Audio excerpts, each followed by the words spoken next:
Hey everyone! In this video, I'm going to show you how to animate text in Adobe Premiere Pro. Let's launch the Premiere Pro app.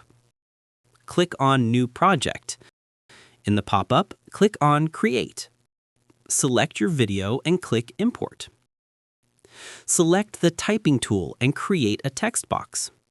Type your text inside the box. In the top right corner, click on the Workspace menu and select Essentials.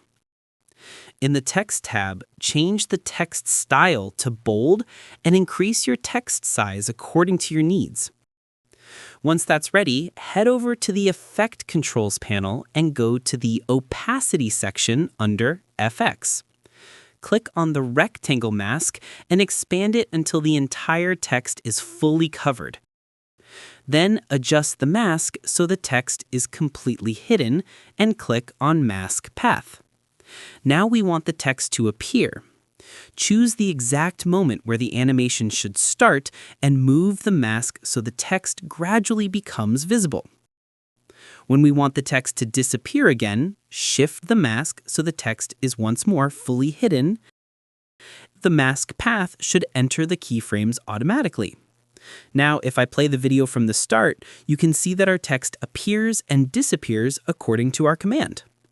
Following these steps, you can animate your text easily. If this tutorial helped you out, make sure to like and subscribe for more helpful guides. And if you found real value in it, a super thanks would be greatly appreciated. Feel free to reach out if you encounter any issues during the process. If this video helps you out, please leave a like and subscribe. Comment below if you have any questions. If you need further assistance, consider hiring a professional using the link in this video below.